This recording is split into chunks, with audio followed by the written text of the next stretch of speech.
Bueno, muy buenas tardes para todos. Espero que se encuentren muy bien el día de hoy. Muchas gracias pues a todos por conectarse. En la sesión anterior entonces dijimos que iniciamos por lo que tenía que ver con la prehistoria. ¿Sí? También dijimos por qué entonces sería inadecuado utilizar esa expresión a la luz de que no es el único signo distintivo de alguna cultura, de alguna civilización, la escritura. ¿Sí? Pero ¿qué se hace? Puesto que es aquello que deja unas huellas más legibles, más inteligibles para nosotros interpretar sobre cómo era que vivían esas civilizaciones, esas culturas. Entonces, digamos que por eso es que se suele hacer esa distinción, esa ruptura entre la prehistoria y la antigüedad tiene que ver entonces con la invención de la escritura. Eso pues desde una perspectiva también muy eurocéntrica y centrada pues en la escritura. Por esas razones, habíamos dicho que era necesario iniciar desde allí porque cuando hablamos de derechos humanos y derechos de la naturaleza, tenemos que entender también cómo nos ubicamos nosotros, los actuales seres humanos, en nuestro proceso también evolutivo y cómo nos situamos nosotros en la naturaleza para transformarla. Eh, de esa manera, entonces, hicimos una serie de distinciones entre lo que es especie, género y familia. ¿Para qué? Para mostrar de qué forma, si bien estamos emparentados en nuestra familia, ¿cierto? Con chimpancés, gorilas y orangutanes, nosotros seguimos un camino, una vía evolutiva diferente y por ello entonces hablábamos del Australopithecus, hablamos un poco de la Eva mitocondrial y digamos que las posibilidades que dan ahora todas las investigaciones genéticas para rastrear el material genético de diferentes seres y mirar entonces cuáles son, de dónde provienen. ¿Sí? Esto ha generado también bastantes polémicas, pero también lo que ha permitido darnos cuenta el día de hoy es que ese ser humano, independiente de la cultura, independiente de su ubicación geográfica, compartimos un material genético entre todos. Entonces, digamos que ya acudir a mitos fundacionales de alguna civilización, de alguna cultura, ya perdería de hecho vigencia. Hoy en día también hay estudios en los cuales se trata de rastrear en el pueblo, por ejemplo, de Israel, con el pueblo judío, cuáles son en esas características en su ADN, ¿cierto? ¿Qué información nos puede dar su ADN para saber entonces de dónde provienen? Y lo que se encuentran también es un montón de mezclas durante todo su peregrinaje por el mundo. Dijimos eso entonces también para hacer énfasis en que en algún momento de la existencia de este Homo sapiens convivió con otras especies de Homos y que este Homo sapiens que se encuentra por todo el globo hoy en día, pues no fue el único en su respectivo momento. Eso lo hicimos también para qué, para resaltar, ¿cierto? Cuáles son entonces esos cambios biológicos que sufrió también en su historia evolutiva, que le permitió su mano prensil, que le permitió el desarrollo de su vista estereoscópica, que le permitió también eh, ese desarrollo de su aparato fonético y de su neoencéfalo. Dijimos entonces que eh, ese mismo proceso evolutivo lo convirtió también en un ser gregario, en un ser social que necesitaba de los otros individuos de algún grupo para poder sobrevivir. Dijimos entonces que cuando nace cualquier individuo de nuestra especie es un ser desprovisto de muchas otras características y cualidades para valerse solo por sí mismo. ¿Sí? Entonces, de ahí la necesidad de vivir en sociedad, en colectivo, en comunidad, para poder sobrevivir. Esas condiciones, digamos, biológicas, y podríamos decir también que esos impulsos biológicos, algunos tal vez lo asociarían con un darwinismo en términos de la sobrevivencia de la especie y de qué forma eso nos impulsa a nosotros a desarrollar sistemas socioculturales que ese mismo aparato fonético que se fue desarrollando nos permitió construir entonces una forma de comunicarnos, no solamente corporalmente, ¿cierto? El lenguaje corporal, sino también ya algo verbal, que luego plasmaríamos entonces en la escritura. Eh, Esto también es necesario recordarlo porque de acuerdo a esos sistemas socioculturales que desarrollamos, de acuerdo a ellos también vamos a transformar el medio en el que nos encontramos. Dependiendo de este sistema sociocultural en el que nos encontremos, hay diversas formas de relacionarnos con el ambiente, de relacionarnos con la naturaleza, como vamos a verlo entonces ahora. Terminamos con el neolítico y el calcolítico, y en este periodo, ¿de qué forma entonces encontramos las primeras ciudades? Lo que quiero entonces finalizar con esta contextualización de la sesión anterior es que cuando se da esa revolución del neolítico, que dijimos que no era solamente una revolución en la agricultura que nos permitió pasar de ser nómadas a ser sedentarios, no solamente se desarrolló la agricultura, sino que también permitió que se diera una revolución urbanística, que se empezaran a construir ciudades en las cuales pudiésemos también desarrollar nuestros sistemas socioculturales de otras maneras y tener sociedades más complejas. Entonces, bueno, terminando ya en este momento, podemos entonces empezar con la sesión del día de hoy. Con esta sesión, lo que deseo es seguir en esa breve historia de los derechos humanos y los derechos de la naturaleza. Lo que pretendo es que hagamos una especie de genealogía en la cual vayamos a la historia, pero empezar a buscar, digamos, lo que nos sirva a nosotros en términos culturales, en términos filosóficos, en términos de creencias religiosas, para comprender cómo esa tradición, esa historia, sigue en pervivencias en las sociedades actuales.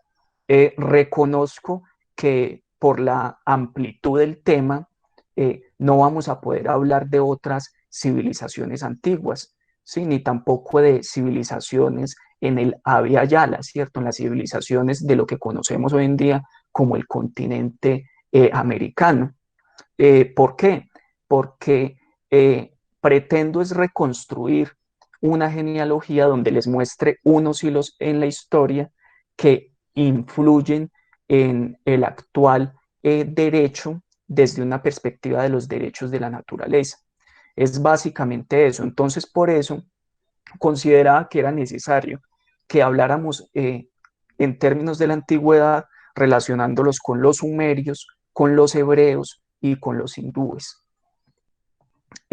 Bueno, nuevamente una línea temporal con fines netamente pedagógicos, puesto que, como ya les expliqué en la sesión anterior, también estas divisiones históricas son un campo de lucha y de combate para figurar en la historia. Ustedes han escuchado que se dice que la historia lo escriben los vencedores y de una u otra forma también la historia la parcializan, la segmentan desde diferentes perspectivas, ya sean de algunos poderosos que quieren marcar hitos históricos que les permiten definir su identidad y poder reconstruir su mito fundacional, ya sea como clase, ya sea como nación, ya sea como religión. Eh, Nos encontraríamos entonces en este periodo de la antigüedad que tiene que ver entonces con el hallazgo de la escritura, que ya dijimos también puede ser muy debatible para separar la prehistoria de la historia, y que culminará con las invasiones germánicas y la caída del Imperio Romano de Occidente. Cuando hablamos entonces de civilizaciones antiguas y nos situamos especialmente en Europa, en Asia, en el Medio Oriente, vamos entonces a hablar de cuatro lugares, cuatro geografías especialmente: Mesopotamia, Egipto, China e India.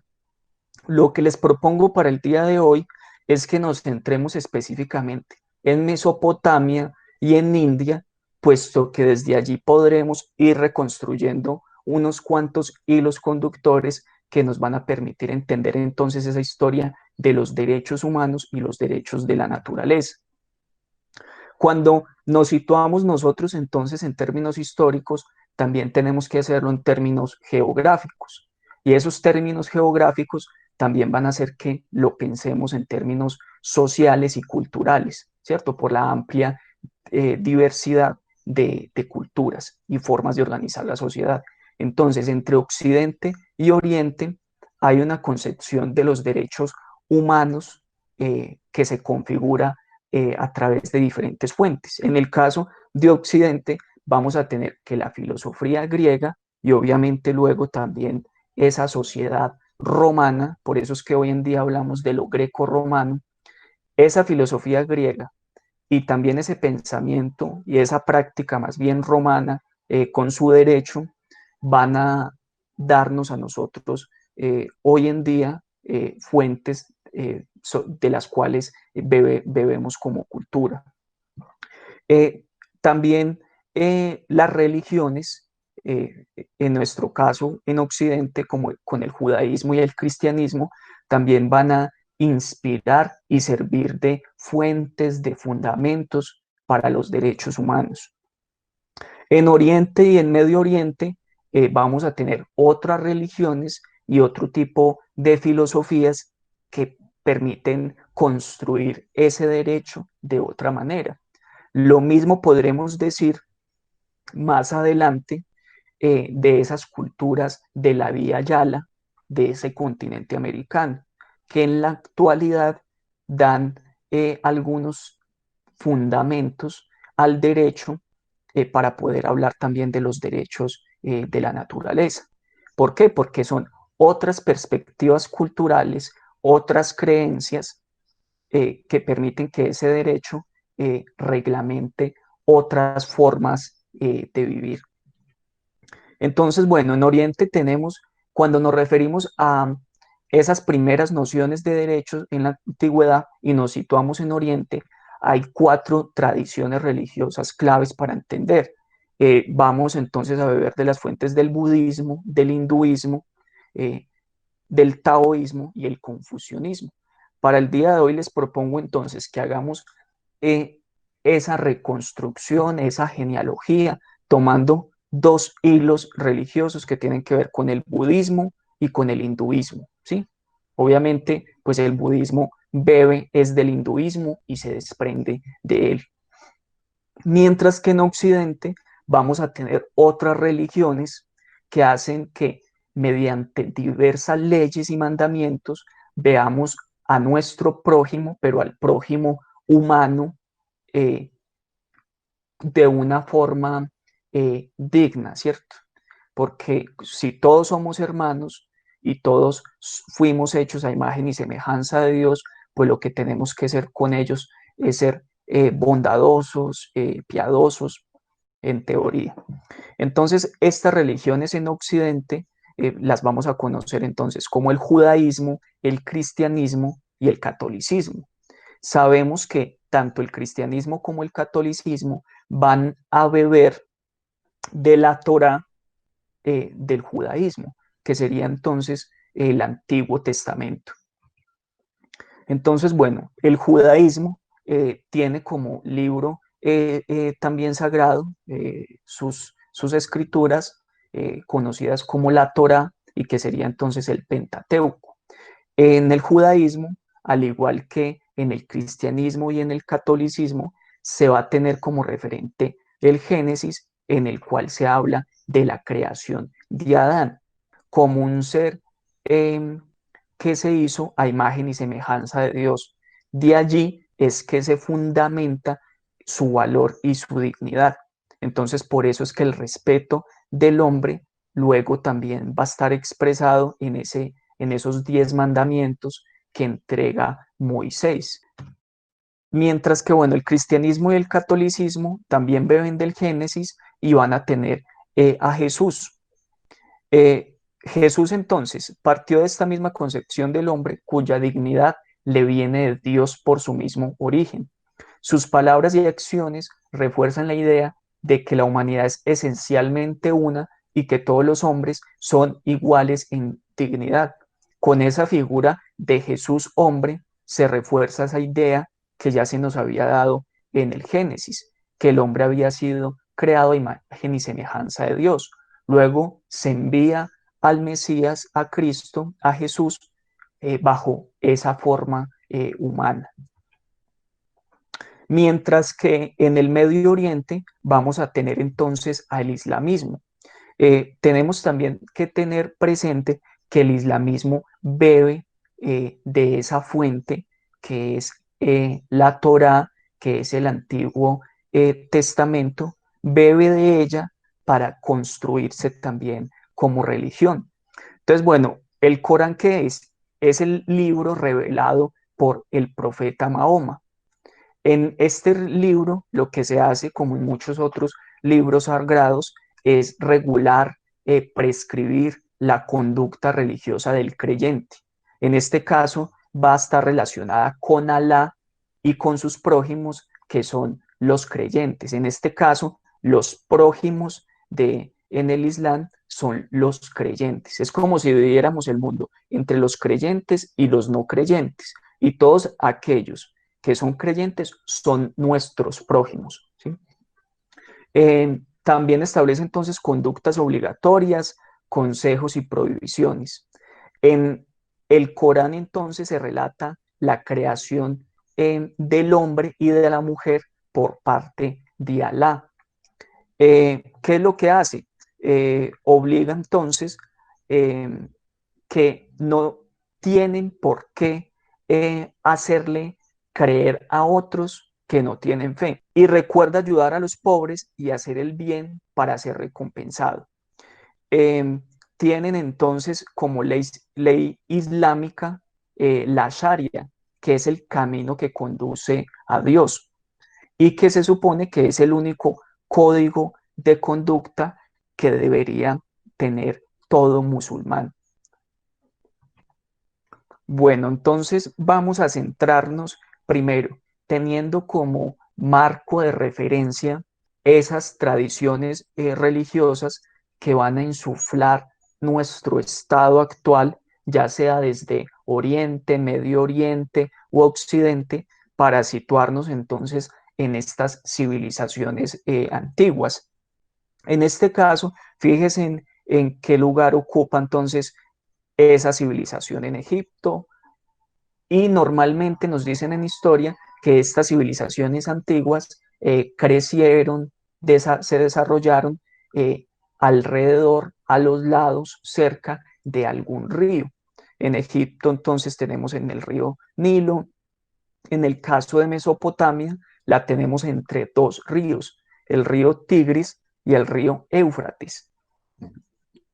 En el caso de la India, la tendríamos en el río Indo, pero también la tendríamos con el río Ganges, que estarían alimentando a esa cultura, que estarían alimentando a esa civilización. Ya en el caso entonces de China, hablaríamos de otros ríos también que les nutren. Nos vamos a centrar entonces en estas dos civilizaciones, en Mesopotamia y en la India. El surgimiento de las primeras civilizaciones. Tenemos entonces que, como lo dijimos en la sesión anterior, cuando ya está finalizando el neolítico y se da esa revolución del neolítico, que eso no es solamente una revolución agraria, agrícola, que marque el paso de ser nómadas a ser sedentarios, sino que también marca una revolución urbana. ¿Por qué? Porque se construyen esas grandes ciudades. En este caso, entonces, ya nos marcaría para aproximadamente el 3200 antes de Cristo. En ese momento entonces podemos estar hablando de civilizaciones, y para hablar de esas civilizaciones antiguas, como se hace tradicionalmente, entonces tenemos que entender que toda civilización tiene una organización social, política, económica, religiosa, compleja. Estas son algunas de las características entonces que vamos a encontrar en esas civilizaciones. Primero, se organizan en ciudades. Acá tenemos entonces dos de las, digamos, más sobresalientes. Está Sigurat, de la ciudad de Ur, en Mesopotamia. Tenemos a Memphis en Egipto. Y ya podemos ver entonces la monumentalidad de sus construcciones arquitectónicas y toda la complejidad en términos sociales, económicos y políticos que podrían haber necesitado para construir esas grandes ciudades. Todos esos elementos materiales, fuerza de trabajo, especialmente esclavo, para poder construirlas. Entonces, eh, se convierte a las ciudades como el centro de esa vida social, cultural, económica y política. Otro elemento en torno a las ciudades es que hay una gran cantidad de población, y tanto en la antigüedad como sucede hoy en día, se ve a la ciudad como el centro en el cual se dan todas las posibilidades para que se pueda conseguir algunos bienes materiales. Hoy en día vemos que en la ciudad es donde supuestamente se encuentra ese progreso material que se desea cuando se está fuera del casco urbano. Entonces hay una organización en torno a las ciudades, esa población que se desplaza hacia la ciudad, lo que permite también es que se dé una diferenciación en lo relacionado a ese trabajo material y también a esas prácticas espirituales. Entonces, por eso podemos tener artesanía, comercio, militares, también quienes se encargan de aspectos religiosos. Estas ciudades también tenían otro elemento, y es que alrededor de ellas pues estaban los campos en los cuales se trabajaban a través pues de la agricultura o a través también de la ganadería para que suministraran algunos insumos a la ciudad. Y también se encontraban lugares de los cuales se podía extraer esos insumos para transformarlos y obtener productos que se pudiesen o utilizar en la ciudad para uso interno o comercializar con otras ciudades, ¿cierto? Comercializar esos excedentes. ¿Qué permitía ese comercio? Precisamente que se obtuviesen recursos u otros objetos, bienes de consumo, de uso, que no habían en la ciudad, y permitía también un contacto con otras ciudades. La interculturalidad ha estado presente en estas civilizaciones que llamamos antiguas, ¿sí? No es un fenómeno actual que se deba solamente por el tema pues, de la globalización y los canales de comunicación que hay.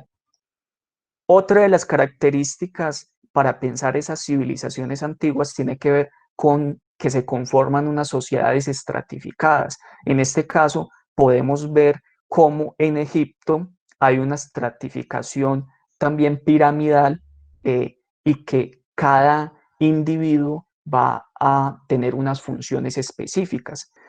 Tenemos entonces en la cúspide al faraón, vamos a tener a unos sacerdotes que van a estar también cuidando de los ritos, de los dogmas y acompañando al faraón también en el dominio no solo material, sino también espiritual de todos estos otros cuerpos. Vamos a tener un ejército que se va a encargar entonces de proteger el statu quo, pero también de defender a la ciudad de las amenazas externas, al igual que de las amenazas internas en la misma sociedad egipcia. Vamos a tener entonces, después de esa casta guerrera del ejército, los escribas. Los escribas en la sociedad egipcia, al igual que en la sumeria, van a ser muy importantes, puesto que ellos son los que se van a encargar de, de que a través del lenguaje se plasme en papiros, se plasmen en diferentes superficies, no solamente la contabilidad de esta sociedad que requiere el faraón. Ustedes saben que para manejar cualquier tipo de ciudad es necesario tener un sistema amplio de control que permita obviamente que se sepa cuántas personas viven en esa ciudad, o en ese imperio o en el reino, qué recursos se necesitan para poder tener a la población con cierta calidad de vida, todo lo que tiene que ver con ese manejo también contable. Asimismo, como permitían los escribas que se fijaran en documentos esos temas contables y administrativos, también ayudaban a que esas creencias espirituales, que su cultura perdurara en el tiempo. Luego teníamos entonces a los artesanos, a los campesinos, quienes se iban a encargar de proveer a toda la sociedad eh, los elementos necesarios para que pudiesen vivir, construir casas, dedicarse a la agricultura, elaborar diferentes artefactos para los hogares, proveerles de alimentos.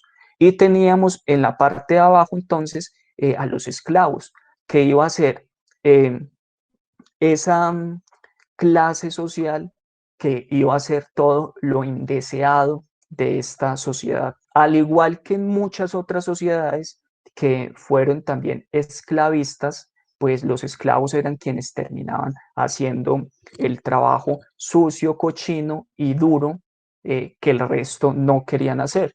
Algo, digamos, similar a lo que puede pasar hoy en día en nuestras sociedades cuando dividimos el mundo en países del primer mundo, del tercer mundo, y que todos aquellos ciudadanos de ese tercer mundo, cuando se van para esos países del primer mundo, terminan funcionando como esa base social también, en la cual terminan haciendo trabajos que el resto de individuos de esa sociedad no desean hacer. Eso no implica que ciudadanos de países como los nuestros eh, se desplacen hacia esos otros países llamados del primer mundo y que consigan otros trabajos diferentes y que necesariamente no ocupen pues esa última posición social. No, no quiere decir eso. Bueno, esta también es como una escala de estratificación, pero ya en Sumeria. Vamos a verlo más adelante. Esta es otra característica que existen en esas civilizaciones antiguas. Existe un poder político centralizado y ese poder político centralizado termina por convertir al rey, al monarca, también en el sacerdote de esa misma sociedad, prácticamente el sumo pontífice. Entonces se mezcla en él tanto el control sobre los cuerpos materiales como también sobre su vida espiritual. Como veremos entonces también más adelante, van a tener un poder legislativo, construcción, producción de leyes, normas para la conducta de los individuos que componen sus clases sociales, pero también van a estar encargados de hacer cumplir esas normas y esas leyes que ellos establecen. Entonces, por eso decimos que es un poder político centralizado. Es algo muy diferente a lo que conocemos gracias a todo ese proceso del constitucionalismo moderno y de las democracias liberales que conocemos hoy en día, que hay una separación de poderes entre el poder ejecutivo, el legislativo y el judicial. En este caso, no se daba esa distinción. Otra característica de esas civilizaciones antiguas es que eh, tienen sus sistemas de escritura y esos sistemas de escritura son los que les van a ayudar, como les decía ahora, para que se dé un control de la población en términos de cuántos son, de dónde son, qué producen, qué necesitan, qué pueden tributar. Piensen ustedes si, pues obviamente es muy anacrónico lo que voy a decir, pero piensen ustedes qué habrían hecho estas civilizaciones antiguas si tuviesen un sistema, por ejemplo, como el de la DIAN. En un estado moderno eh, como el nuestro, la DIAN le permite precisamente al Estado, al igual que, por ejemplo, el DANE, capturar grandes cantidades de información de sus ciudadanos y de los diferentes procesos que se dan en su territorio. Si estas civilizaciones antiguas hubiesen tenido un sistema de esos, imagínense qué más habrían podido hacer en términos culturales, sociales, si se hubiese amplificado el nivel de explotación hacia sus clases sociales inferiores, o si hubiesen terminado devastando mucho más fácil el medio en el cual se encontraban. Bueno, entonces esta es otra de las características de esas civilizaciones, la utilización de un sistema de escritura o de contabilidad. También otra característica es que se tiene una agricultura de alto rendimiento. ¿Por qué? Porque como las ciudades se empiezan a sobrepoblar y todas aquellas otras sociedades cercanas empiezan a desear ir hacia la ciudad, pues se necesita entonces tener una gran producción de alimentos. Otro aspecto que tiene que ver con la agricultura de alto rendimiento es que se requieren conocer más acerca de la naturaleza. Se necesita entonces conocer cuáles son los ciclos en ese medio en el que se encuentran, cada cuánto se inunda el río, porque recuerden que cuando hablamos de civilizaciones antiguas, decimos que son civilizaciones que se construyen, que florecen cerca de un río.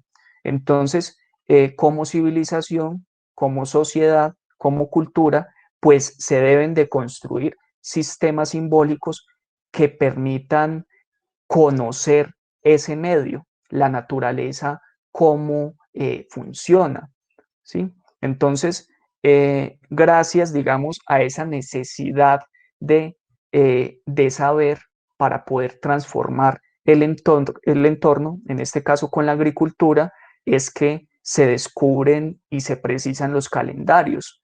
Como les dije entonces al inicio, estos serían esas grandes civilizaciones antiguas y los ríos en los cuales se desplegaron. Ya les había dicho que la civilización sumeria en Mesopotamia, con los ríos Tigris y Éufrates, la egipcia en el río Nilo, la hindú en el Indo y el río Ganges, y China en el río Amarillo y el río Azul. Bueno, acá ya pasamos rápidamente a las primeras civilizaciones del cercano oriente. En este caso, entonces, hablaremos de Mesopotamia y las primeras civilizaciones. Como pueden fijarse, acá en esta imagen tenemos primero una Sumeria que está en el tercer milenio antes de Cristo, por allá entonces en el año 3000 antes de Cristo.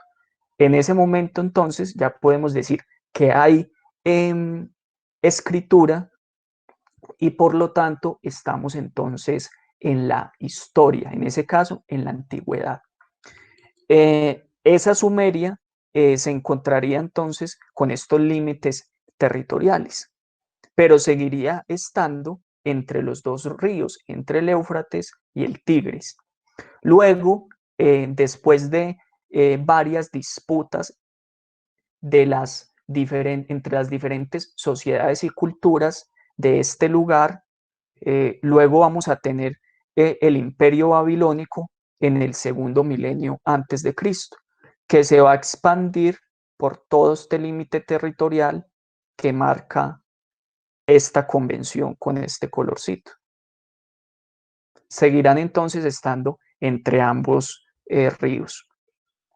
Luego tenemos el imperio asirio, que es en el primer milenio antes de Cristo, y que abarcará todo este límite territorial, tomando tanto eh, a Israel, a lo que conocemos hoy en día como Israel. En ese entonces me imagino que podría ser las tierras de Canaán, y también va a tomar a Egipto. Entonces, Mesopotamia tendría estos tres periodizaciones también para hablar de ella.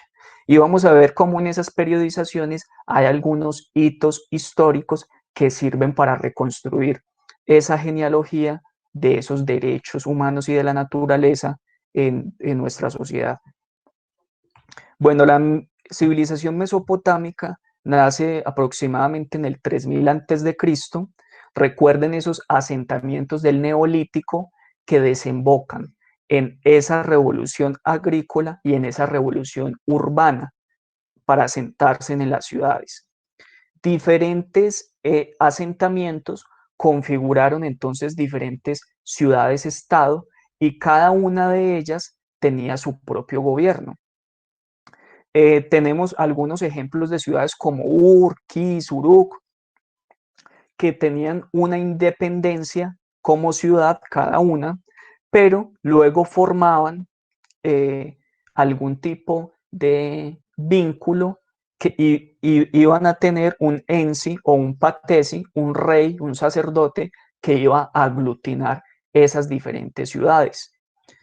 Entonces, en ese patesi, en ese rey sacerdote, como les dije ahora, se une ese poder político y el poder religioso. Y eso se va a hacer especialmente por una especie de delegación divina. Si acuden a antiguos textos de esas civilizaciones, acuden a su literatura mítica para poder proclamarse como los reyes de esas ciudades, o como los elegidos pues divinos para regir la vida de los hombres. Bueno, estas son las etapas en esa Mesopotamia. Tenemos una etapa de Sumerio-Acadia, que es del 3000 al 2000 antes de Cristo. Luego tenemos un primer imperio babilónico, que es del 1900 a 1100 antes de Cristo. Y finalizamos con una etapa asiria, que va del 1000 al 539 antes de Cristo. Y eso va a relacionarse con la llegada luego de ese macedonio de Alejandro Magno. Ya con la llegada de Alejandro Magno, esta civilización en Mesopotamia no termina, pero sí pasa otro periodo de dominación.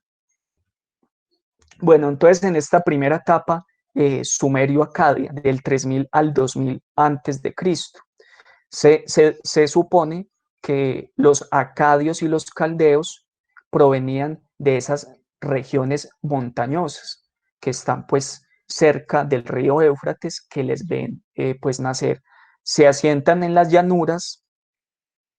Luego tenemos entonces eh, que estos acadios y caldeos se forman en ciudades, especialmente en esta llamada Kish. Otro rasgo característico de esta etapa es la supuesta invención, ¿cierto? Ustedes saben que cuando hablamos de alguna invención de algo o algún hito histórico delimitado estrictamente en algún periodo, podemos incurrir a veces en algún error, porque mientras en este momento no se tenga otros hallazgos arqueológicos que permitan datar que la escritura, ese sistema de escritura cuneiforme, no es de origen sumerio, o que no es tan joven, sino que es más antiguo, pues no podemos decir que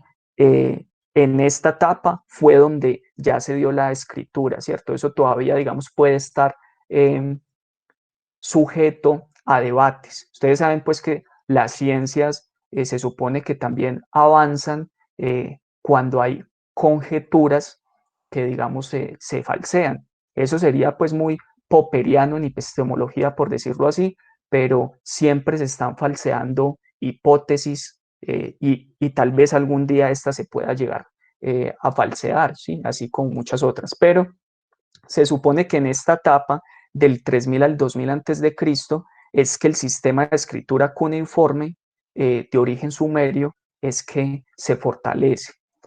Esa civilización sumeria entonces tiene un espacio geográfico, como lo vemos acá. Bueno, la organización política entonces, ya dijimos que cada ciudad tenía su propio gobierno, tenía sus leyes y tenía también su ejército.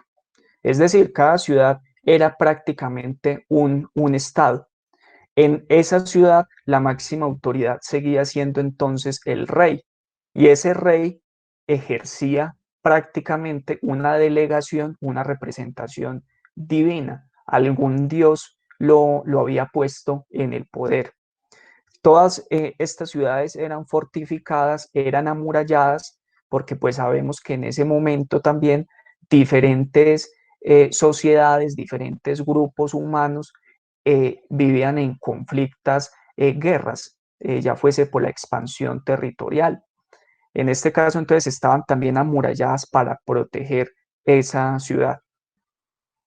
Bueno, la organización social en Sumeria era también una organización jerárquica y estratificada, así como en la egipcia, que en la cúspide estaba el faraón, en este caso estaba el rey. Luego le seguían sacerdotes, jefes militares y funcionarios de alto nivel. Y después de esos funcionarios de alto nivel, los sacerdotes y los jefes militares, se encontraban los comerciantes y artesanos y campesinos. Y ya en el nivel más bajo de la sociedad se encontraban los esclavos.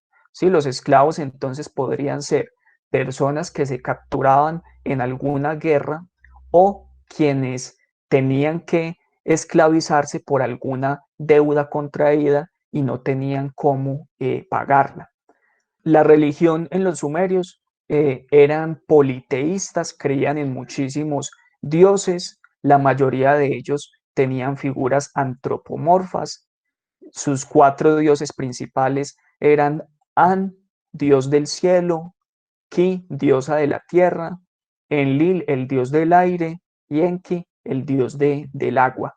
Fíjense entonces también que para los sumerios, y con esa fuerte relación que se tenía con su medio ambiente, con la naturaleza en la cual su sistema sociocultural pudo crecer, estaba también representado en su religión, en los dioses que se tenían, la diosa tierra, la diosa aire, el dios agua. Bueno, y una de las creencias de los sumerios era que cuando estos seres humanos morían, pues entonces descendían a un mundo inferior. El desarrollo cultural entonces de los sumerios tiene que ver con ese sistema de contabilidad, esa invención de la escritura, eh, algunos avances también en astronomía y matemáticas, que luego también van a incidir o van a inspirar después de varios siglos a esa otra gran civilización del Mediterráneo que la vamos a maxificar, por decirlo así, con los griegos. Este segundo periodo, que es el primer imperio babilónico y que va del 1900 al 1100 antes de Cristo, tiene ya unos hitos. El hito más importante tiene que ver entonces con el código Hammurabi. ¿Quién fue Hammurabi? Hammurabi, después de que el imperio acadio se desmorona, desarrolla el imperio pues de Babilonia. Él lo que hace es que logra unificar política, administrativa y culturalmente a los pueblos de Mesopotamia. Recuerden que esos pueblos vivían en diferentes ciudades y diferentes ciudades tenían su propia forma de gobierno, su propio estado y sus propios dioses que terminaban protegiendo también su vida social. En ese momento, en esa geografía, en ese lugar, hay un montón de disputas, no solamente entre las ciudades, sino entre actores externos a esas ciudades que deseaban también conquistar esos territorios. Lo que hace entonces Hammurabi es unificar esos diferentes pueblos de Mesopotamia. Lo que hace también Hammurabi es que impone un código legal y que en la actualidad se conoce como uno de los primeros cuerpos de leyes escritos de la historia. Aproximadamente entonces, en el año 1700, ese imperio creado por Hammurabi no resiste a los ataques de los Ixos y los hititas, y entonces también se desmorona. Pero veamos entonces en qué consiste ese código de Hammurabi y de qué forma se relaciona también con esta historia de los derechos humanos y de la naturaleza. Creo que son 282 leyes, o creo que es un poco más. Acá pueden ver ustedes una estela que se encuentra en el Museo del Louvre en París, de aproximadamente unos 2 metros. Y acá se encuentra, en esta parte de arriba, está entonces Marduk entregándole a Hammurabi ese código. Les he dicho que entre los sumerios, entre los habitantes de Mesopotamia, entre los reyes, se acudía a una figura divina para decirle al resto de castas sociales que eso que ellos iban a implementar era de origen divino y que no se lo estaban inventando ellos, que provenía por alguna especie de revelación, alguna especie de don de algún dios. En este caso, entonces, el código de Hammurabi estaría fundamentado en una especie de paradigma teocéntrico, en el cual ese derecho que regula la conducta de los hombres va a estar fundamentado por un origen divino.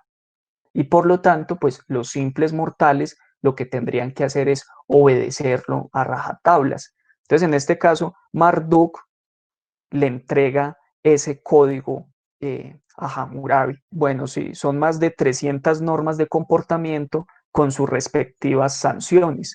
¿Cuál era el objetivo de ese código? Poner orden a los libertinos y malos e impedir que el fuerte oprima al débil. Acá tenemos entonces, primero, unas categorías de personas en este momento de la historia del imperio mesopotámico, que ya dijimos que era el primer imperio de Babilonia, en el cual las categorías de personas se encontraban los Awilun, luego los Mushkenun, luego los Wardun y por último los Asiru.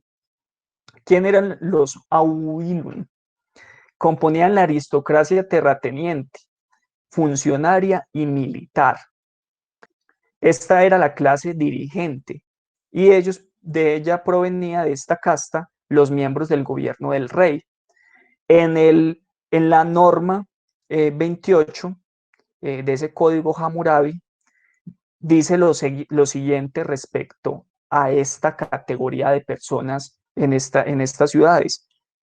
Dice, caso que un soldado o un militar haya caído cautivo estando de servicio en una fuerza del rey, si su hijo puede cumplir con sus cargas fiscales, que su campo y su huerta se los den a él, y en él cumplirá con las cargas fiscales de su padre. Entonces ahí está reglamentando un código de conducta que va a estar también relacionado con la tenencia de la tierra y de la propiedad. Si bien en este caso se centra obviamente en el Estado, se le está dando también unos derechos y unos deberes a quienes ese Estado les da sus tierras. En este caso está diciendo, bueno, nosotros vamos a reconocer en el hijo de ese soldado que sirviéndole a la ciudad, que sirviéndole al Estado, cayó cautivo, pero que los frutos de su esfuerzo en esa tierra no pueden perderse siempre y cuando entonces tenga también un hijo que pueda cuidar de ellos y pueda hacerse cargo de la carga fiscal tributaria de su padre. En este caso tenemos otra categoría de persona que son los Mushkenum y ellos forman ese grupo mayoritario del pueblo. Entre ellos entonces se encuentran campesinos, jornaleros, tenderos, artesanos. Estos venden su fuerza de trabajo y a cambio de eso pueden recibir una protección o una asistencia, ya sea económica, judicial o social, pero ellos no pueden ser propietarios, solamente venden, por decirlo así, su fuerza de trabajo. Acá en ese, llamémosle artículo 274 del Código Hammurabi, dice, si un hombre contrata a un maestro artesano, le pagará al día honorario, dependiendo si es un tejedor, dependiendo si es un hilandero, hay proporcionalmente una cantidad de granos, de plata, para pagarle en función a lo que sabe ese miembro de este grupo Muskenu. Los Wardun son entonces los esclavos, son quienes, si bien pueden ser de esa población nativa, tienen deudas que no pueden pagar. Entonces, como no pueden pagarla, era, digamos, legal someterlos a un régimen pues de esclavización, pero también eran aquellos que se compraban en los mercados de esclavos. Este es el artículo 116 de ese código Hammurabi relacionado con estos esclavos. Dice, si el rehén en casa del que lo embargó muere a golpes o por malos tratos, que el dueño del rehén se lo pruebe a su mercader. Si fuera un hijo del hombre, ejecutarán a un hijo suyo. Si fuera un esclavo del hombre, pagará un tercio de mina de plata. Además, perderá sus derechos sobre todo lo que hubiera prestado. Entonces, bueno, acá se está reglamentando un trato hacia los esclavos, un trato que no puede ser arbitrario, que tiene que ser medido, que tiene que ser relativamente justo. Digo relativamente justo porque desde nuestro canon contemporáneo nosotros no éticamente y políticamente no justificamos la esclavitud, pero en este momento del cual estamos hablando de la historia, la esclavitud estaba en ese sistema social y cultural, pero trataban de que fuese lo más justo para las partes, tanto para el esclavo como para los esclavistas. Entonces, por eso es que en este caso dicen, si el rehén que se toma de alguna guerra o de algún préstamo que no se ha pagado y se convierte obviamente en esclavo, si el rehén en casa del que lo embargó muere a golpes, es decir, si ese esclavo lo matan en esa casa por golpes o malos tratos, ese dueño del rehén, si lo prueba quien vendió el esclavo o quien lo dio como rehén por alguna deuda contraída, comprueba que murió a golpes por el que lo embargó, entonces, ¿qué pasa? Si es hijo del hombre de este mercader, el que le entregó el rehén como esclavo, si fuera hijo de él, van a ejecutar al hijo del que lo embargó. Recuerden que cuando hablamos del código Hammurabi, es común que hablemos también que de la ley del talión, que ojo por ojo, diente por diente, ¿cierto? Es algo proporcional, pero dependiendo de si las personas que están en ese caso hacen parte de la misma casta. Si no hacen parte de la misma casta, no aplica el ojo por ojo, diente por diente. En este caso están diciendo, el mercader, como estaría entonces en una casta social en la cual estaría como relativamente igual, si le matan el hijo a él que entregó como rehén y que lo esclavizan hasta que éste, digamos, pague, entonces el hijo del hombre que mató a golpes a ese rehén va a tener que morir, ojo por ojo, diente por diente, entre iguales en la misma casta pues social. Mientras que si fuera un esclavo del hombre, si fuera un esclavo de este mercader, lo que tiene que hacer el que lo mató a golpes es que le va a pagar un tercio de mina de plata. Y además de eso, de indemnizarlo a él, va a perder los derechos sobre lo que le prestó a este mercader. Entonces, fíjense que es una forma de proteger, obviamente, la propiedad. Es una forma de disuadir a que se cometiesen también atropellos hacia esa casta, hacia esa clase esclava en la sociedad. Bueno, aquí ya tenemos entonces una etapa asiria y que va del año 1000 al 539 antes de Cristo. En esa etapa siria tenemos entonces otro hito muy importante y es el cilindro de Ciro. Bueno, pero entonces acá tenemos que tener en cuenta que ya esta etapa siria es cuando los persas primero dan forma al segundo imperio babilónico caldeo bajo la dirección de Nabucodonosor. En este momento entonces se construyen los famosos jardines colgantes y se origina un primer sistema monetario en el oriente. En ese momento, en esta etapa siria, en ese segundo imperio babilónico, va a perdurar solamente hasta que llegan los persas y la ocupan en el año 539 y se considera con su fin y se acaba el viejo mundo oriental. Acá nos ubicamos entonces con el cilindro de Ciro. ¿Qué es lo que hace Ciro y que le llaman también Ciro el persa?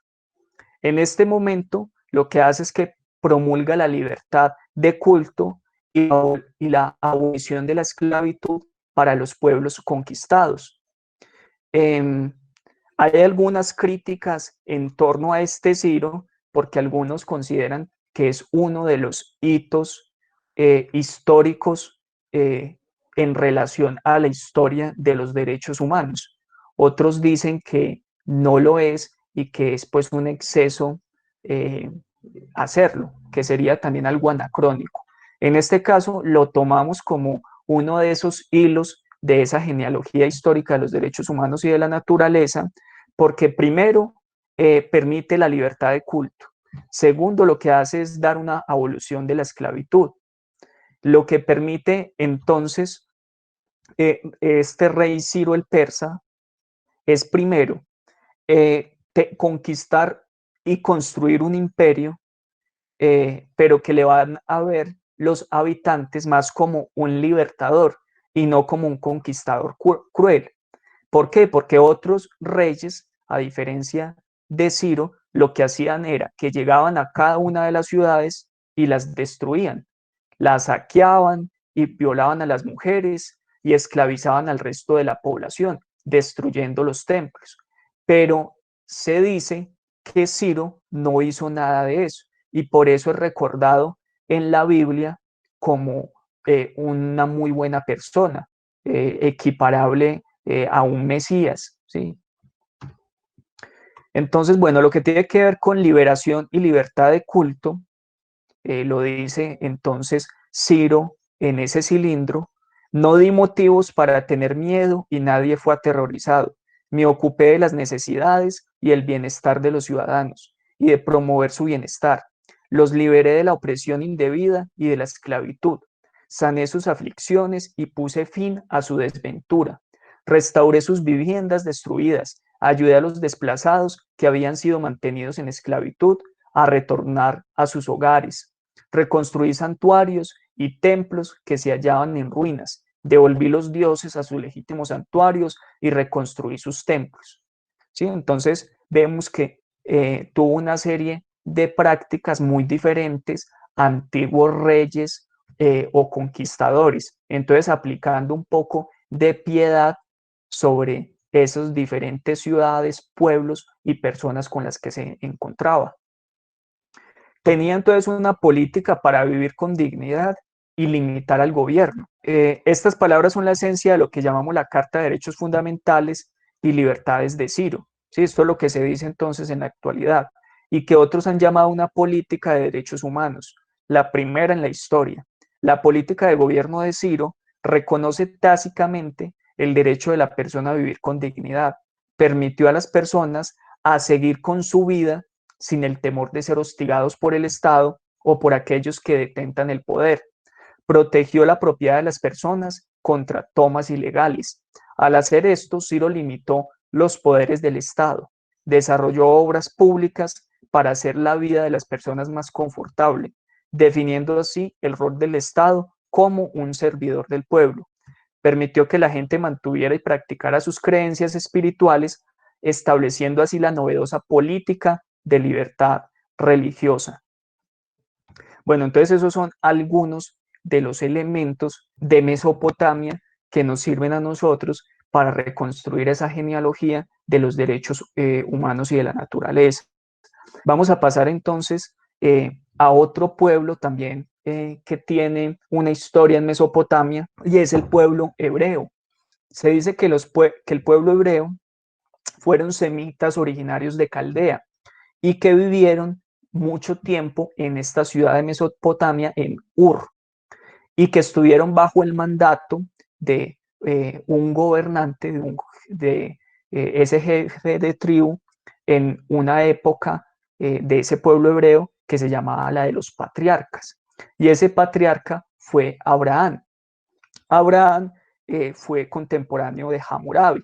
¿Sí? Entonces, mientras Hammurabi daba su código respaldado pues por Marduk entre 1792 y 1750, Abraham recibía de parte de Jehová órdenes para trasladarse a Canaán, que se convertiría en esa tierra prometida para el pueblo hebreo. ¿Qué es lo que hace entonces Abraham? Sigue por toda la ribera del Éufrates hasta Harar, bajó a Siria y penetró en Palestina. Los habitantes de esa región los designaron a ellos con el nombre de hebreos. ¿Por qué? Porque fueron prácticamente unos invasores, y las personas de esas tierras les llamaron hebreos, que significa los que vienen de más allá del río. Ellos siguieron siendo pastores nómadas hasta que se detuvieron cerca del monte Hebrón. Entonces tenemos acá una característica también espacial del pueblo. Estuvieron mucho tiempo en Palestina, que es una región que hoy en día se conoce como Israel, pero que en la antigüedad se le llamaba Canaán. Entonces, en la antigüedad, ¿cierto? Está acá Canaán, está acá el mar Mediterráneo, acá se encuentra Mesopotamia y acá se encuentra Egipto. Entonces, fíjense también que compartía una ubicación geográfica y también un marco temporal mientras sucedían diferentes acontecimientos en Mesopotamia y en Egipto. Recuerden que este pueblo va a estar cautivo en Egipto durante un tiempo hasta que llega también Moisés y los libera. También tuvieron inconvenientes con Nabucodonosor en Mesopotamia. Entonces va a ser un pueblo que va a estar también desarrollándose alrededor de muchos conflictos.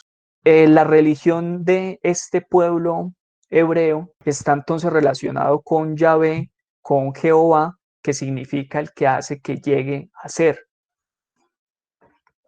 Uno se imaginará, bueno, el que hace que llegue a ser qué, ¿cierto? Que se cumpla la promesa de la tierra prometida, que se cumpla la promesa de llegar al paraíso perdido, o sea, el que hace que llegue a ser qué, lo posible. Este pueblo tuvo con este Dios, con Yahvé o Jehová, varios pactos y alianzas. Recuerden que cuando se da algún pacto o alianza, se genera algún beneficio, alguna protección, pero para que se selle el pacto, ambas partes tienen que dar algo, ¿cierto? Por eso es un pacto, un contrato. Este Dios exigía cierta conducta de parte de los hebreos. Ese primer pacto tiene que ver con Abraham. Recuerden que con él se genera un pacto en el cual ellos le dan toda la fidelidad y obediencia a su Dios, van a hacer lo que él les pida que haga y ellos van a sellar ese pacto de obediencia con él con la circuncisión. Entonces todo varón en este pueblo tiene que ser circuncidado para poder hacer parte de ese pueblo, del pueblo elegido. Otro pacto que sella este pueblo ya tiene que ver es con Jehová y Moisés. Cuando este pueblo estaba acampando en los pies del monte Sinaí y ese pacto se sella entonces, pero con el sacrificio de un cordero. Y es allí donde acontece otro de los hitos históricos religiosos que van a servir de fundamento teológico para lo que conocemos como los derechos humanos. Y tiene que ver entonces con el decálogo, ¿cierto? Con los 10 mandamientos. Fíjense en que ahí hay unas prescripciones de conducta para el pueblo. Dice, amarás a Dios sobre todas las cosas, no tomarás el nombre de Dios en vano, santificarás las fiestas, honrarás a tu padre y a tu madre, no matarás, no cometerás actos impuros, no robarás, no darás falso testimonio ni mentiras, no consentirás pensamientos ni deseos impuros y no codiciarás los bienes ajenos. Fíjense que acá también en el de no matarás, va a ser también esencial para nuestra organización social y cultural. Y especialmente amarás a Dios sobre todas las cosas, pues también lo que va a hacer es darle un fundamento teocrático al resto de el derecho, por decirlo así, que vaya a encontrar una inspiración en las religiones judeocristianas. Porque si vamos a amar a Dios sobre todas las cosas, pues va a terminar siendo fundamento de cualquier tipo de designio divino que les diga a los hombres cómo es que tienen que organizarse, más allá de lo que los mismos hombres puedan decir de cómo es que se tienen que organizar.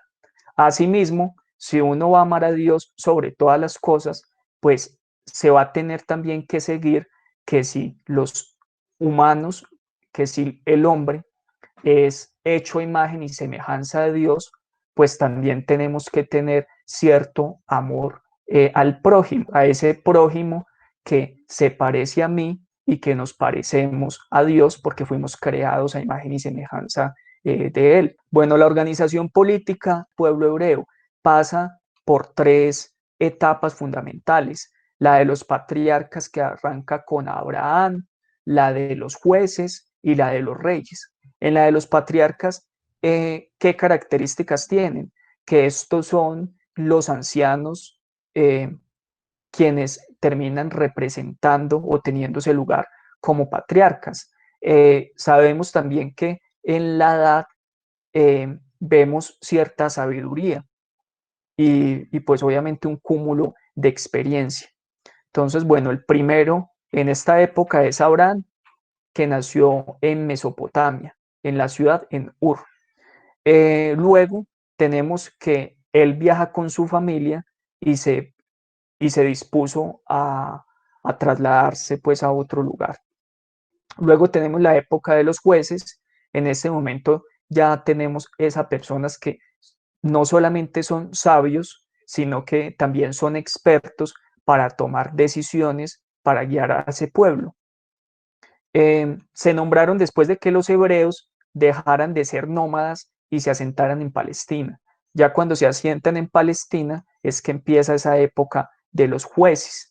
En ese mismo momento, cuando se asientan en Palestina, es que se divide ese pueblo en 12 tribus. Esas 12 tribus luego van a tener que luchar contra otras naciones para tomar la tierra que ellos llegaron a ocupar.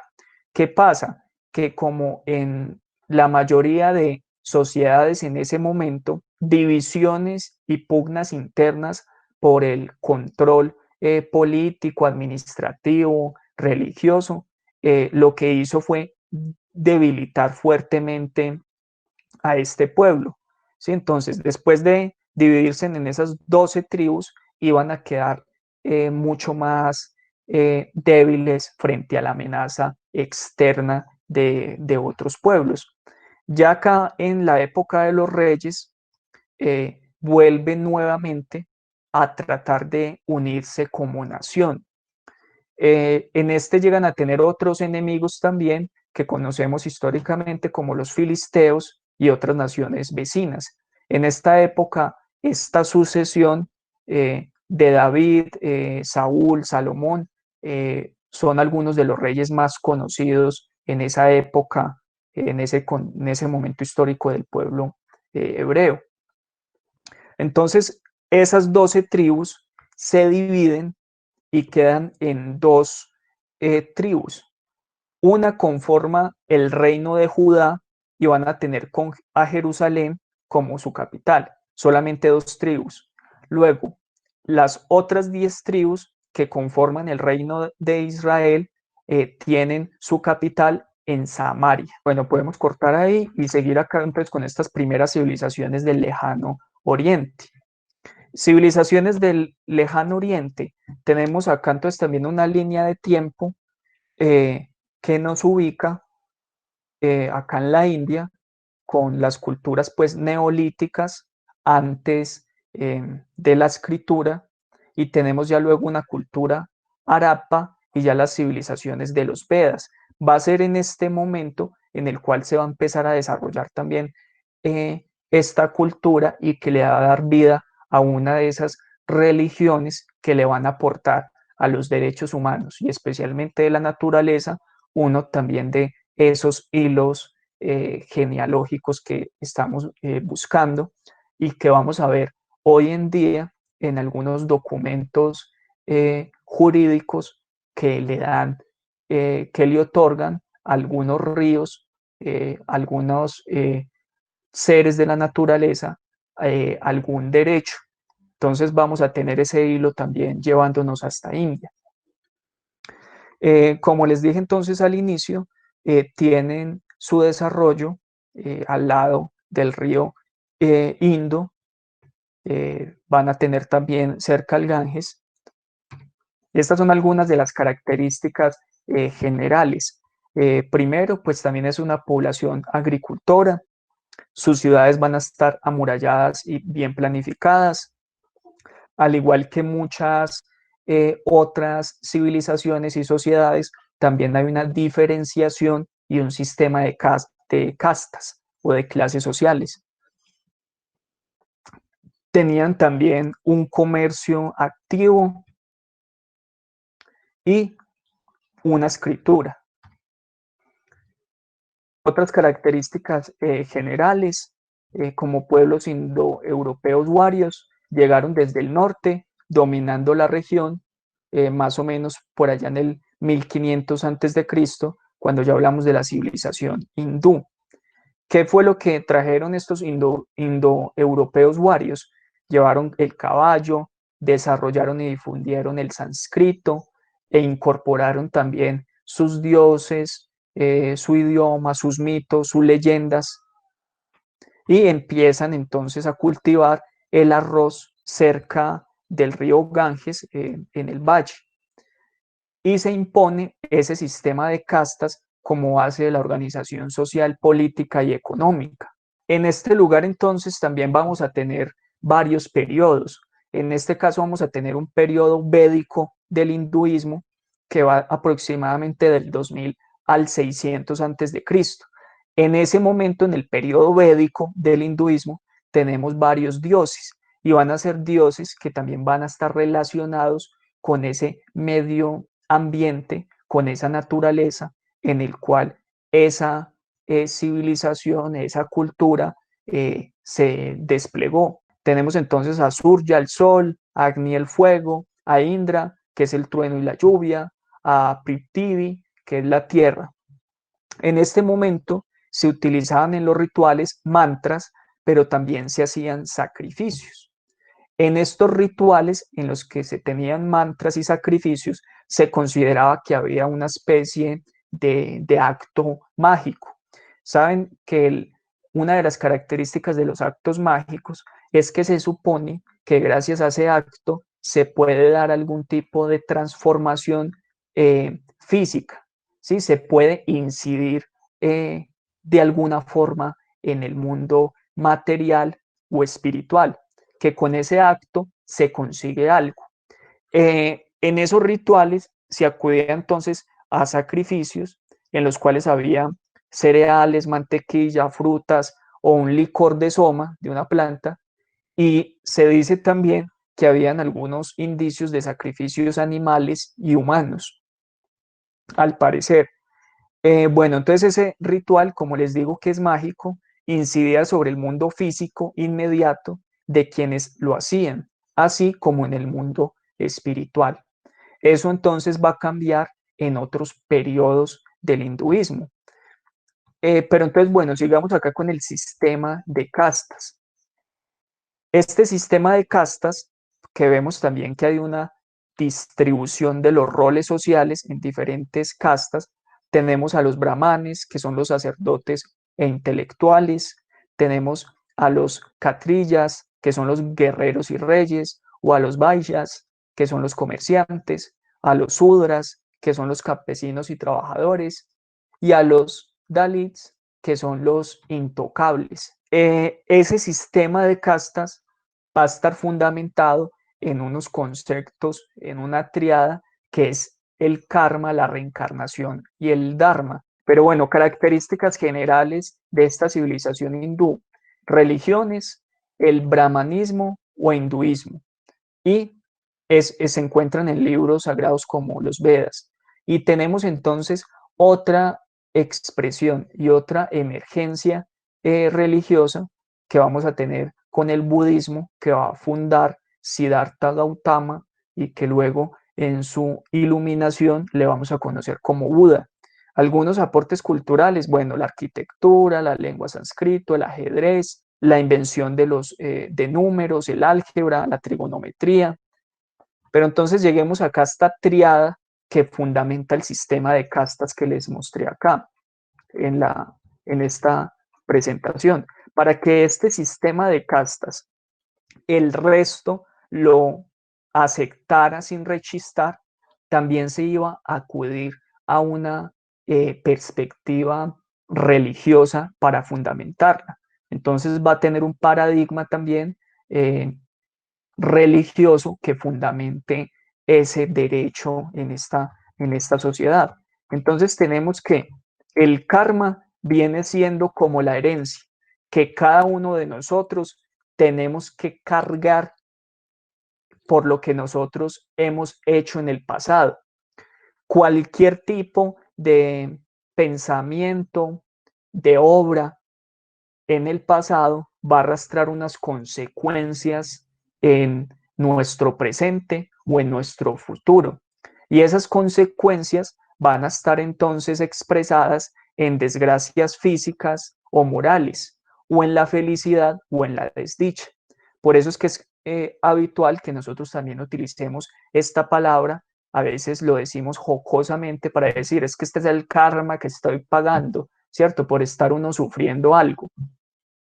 Ya este concepto de la reencarnación o la transmigración va a estar relacionado con esto del karma.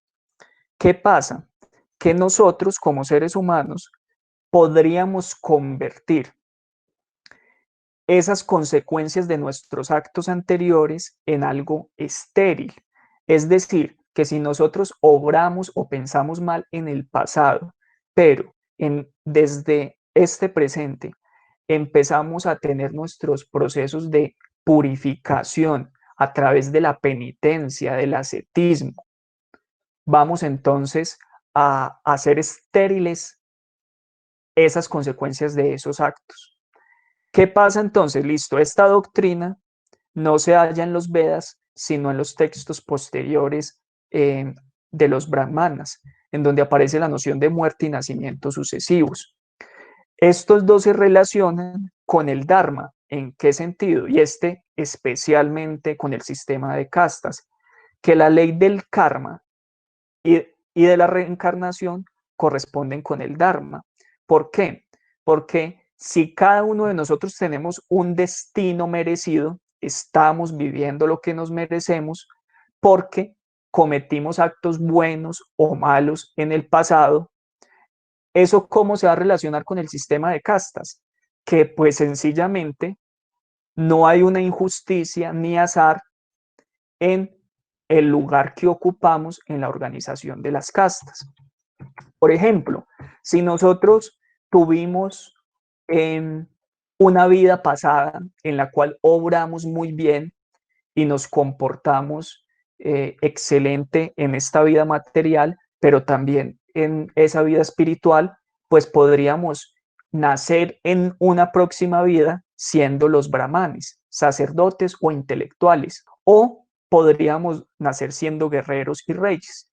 Pero si nacimos siendo los Dalits o los intocables, esos seres prácticamente excretados de esta sociedad, de esta distribución de castas, pues entonces si estamos en este nivel prácticamente en el cual se encuentra mendicidad o que no se está en el sistema también productivo de esta organización, pues es un lugar merecido, porque en vidas pasadas se obró mal. Entonces, bueno, este sistema de castas termina fundamentándose sobre esa triada religiosa del karma, la reencarnación y el dharma. Luego, en esta civilización también hindú tenemos otro periodo que es el periodo de los movimientos teístas, que va del 600 al 300 después de Cristo. En ese entonces tenemos dos expresiones principales, que es el shivaísmo con un culto a Shiva y el vaishnavismo, que ya es un culto a Vishnu. Este periodo tiene varias características en la cual se transforman principalmente estos rituales védicos. Ya en este periodo, lo que se da entonces es una creencia en un Dios personal al que se puede adorar y rezar, y ese sacrificio védico del que hablamos ahora, que era mágico, es reemplazado por la moralidad, que viene siendo como las buenas obras y los actos que hacemos por devoción. En este caso entonces se pasa a una interpretación racional y no mágica de los problemas de la vida humana. Si en ese sacrificio védico se hacía esperando que se cambiara algo, el periodo de los movimientos teístas, que va del 600 antes de Cristo al 300 después de Cristo, tenemos dos grandes movimientos teístas. Y decimos que teístas porque pues se tiene un dios también como referente. En este caso el shivaísmo va a tener como dios a Shiva, Vaishnavismo a Vishnu. ¿Cuáles son las variaciones que se dan en este periodo? Que si en el periodo védico, con los sacrificios, se creía que había algún tipo de magia, un acto mágico en el cual, por medio del sacrificio, se cambiara algo de la realidad, algo de nuestras vidas, pues en este caso ya no se va a tener esa creencia. Y lo que se pide o lo que se dice es que tengamos una buena moralidad, que se vea expresada en unas buenas obras y en esos actos de devoción. Entonces se da una interpretación más racional de nuestros problemas humanos. En este momento entonces, ese cambio de mentalidad, ese cambio religioso va a estar influido por dos escuelas heterodoxas, que es el budismo y el jainismo. En este momento entonces se destierra el sacrificio y aparece el respeto también a la vida animal. Entonces, bueno, uno de esos hilos genealógicos de los derechos humanos y los derechos de la naturaleza también va a estar fundamentado e inspirado en una de esas religiones de ese mundo hindú. En este caso, con el budismo, se va a dar también ese respeto por la vida animal y que va a servir para que algunas expresiones jurídicas contemporáneas le den una condición de sujetos de derechos a algunos ríos, animales, o algunos seres de la naturaleza. Estos son pues algunas expresiones también de este pueblo en torno a su devoción, por ejemplo, hacia el mono, hacia el elefante, hacia la cobra, hacia la vaca. Bueno, en este momento ya con Buda y el budismo, sabemos que a quien conocemos como Buda es al príncipe, a Siddhartha Gautama, entre el año 563 y el 483 antes de Cristo. Para que Siddhartha Gautama se convierta en el Buda que vemos muchas veces en este tipo de representaciones, lo que pasa es que él renuncia a su vida material para emprender el camino a la iluminación y el nirvana. Pese a haber él nacido en una casta privilegiada de ese mundo en el que vivía, pues lo que se encontró es que deseaba más una vía espiritual que una vía material. Él propone entonces que se dé eh, una vía media para llegar a la iluminación. Esa vía media, ¿por qué? Porque hay dos caminos, por decirlo así, en los seres humanos, ¿cierto? Una es una vida de excesos y placer que él consideraba que era baja, vulgar, denigrante e inútil. Esto aquí es innoble e inútil, esta vida de excesos y placer, pero consideraba que el camino que elegían los ascetas hindúes con sus penitencias era penosas, innobles e inútiles, porque sabemos que en esas penitencias habían ayunos muy prolongados, había una renuncia completa a ese mundo material y que incluía obviamente pues muchas privaciones. Buda considera que este no es el camino para la iluminación y considera que este camino del ser humano normal de excesos y placeres tampoco era el camino.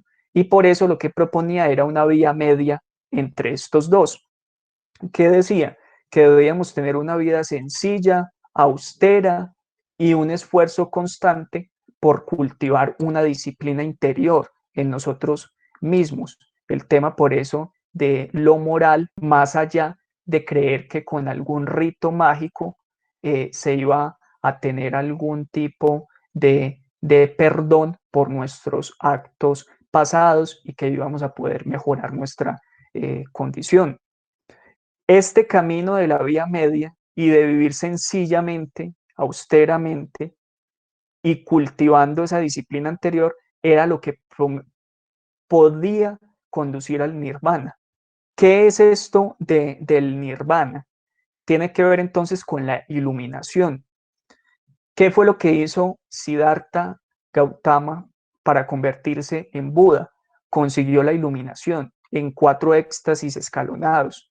Y esos éxtasis escalonados culminaban en una destrucción del deseo, de ese deseo físico, de ese deseo material, y en la falta absoluta de apetencia por esa existencia terrestre. En la disolución final de este yo, digamos que de nuestra conciencia en este mundo terrestre y material que nos aferra a esa vida de deseos y que nos presenta a ese yo como algo sustancial y permanente a lo que nosotros estamos apegados. Entonces, el nirvana consiste en eso. Por eso la palabra nirvana significa la extinción de una llama, ya sea por una ráfaga de aire o por la consunción total del combustible. ¿Sí? ¿De qué forma entonces esa llama nuestra que siempre está deseando constantemente y que lo único que se satisface es de ese placer terrenal y material, cómo se hace para apagarse y poder realmente iluminarnos? Estos serían los fundamentos doctrinales del budismo y tiene que ver con que hay una creencia en la universalidad existencial del dolor. Por eso se dice que es una religión pesimista, en el sentido de que lo único que considera es que siempre estamos en una existencia dolorosa. Entonces, el primer fundamento es la universalidad existencial del dolor. El segundo es la impermanencia de todas las cosas, es decir, nada permanece para siempre. Por eso envejecemos, por eso morimos, y la creencia de que el alma no existe. Las tres verdades están muy unidas entre sí. Por eso es que este dolor expresa en nuestra experiencia humana una impermanencia. No siempre tenemos salud porque también tenemos enfermedad, no siempre nos quedamos jovenzuelos, sino que también envejecemos. Y esta impermanencia no permite la admisión de un principio estable y sustancial en el hombre. Entonces, todos esos cambios materiales lo único que hace es que estemos en una existencia siempre dolorosa. Por eso nos va a decir entonces que el hombre no es más que un conjunto inestable de 5 características: cuerpo, sensaciones, conciencia de las sensaciones, las tendencias y condiciones mentales y la conciencia global.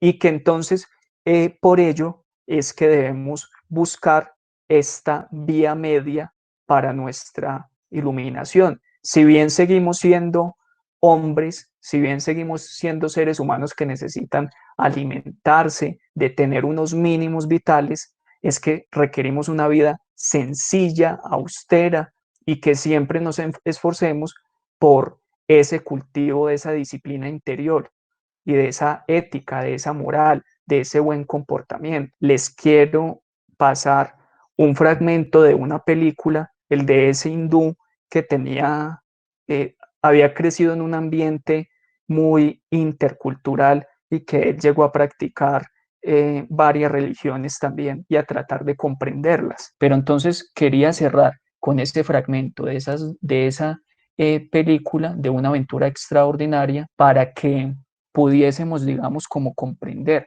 que en todas estas religiones que alimentan, digamos, como nuestras vidas sociales, culturales, necesariamente no se tiene por qué tomar partido por una de ellas con una gran devoción que pueda convertirlo en algo completamente dogmático y que termine señalando a otras religiones de impíos, ¿cierto? Sino que de lo que se trata cuando hablamos de derechos humanos y derechos de la naturaleza es cómo podemos aprender de todas esas otras religiones en lo que respecta a esa dignidad humana, a esa dignidad también que se le tendrían que dar a otros seres vivos.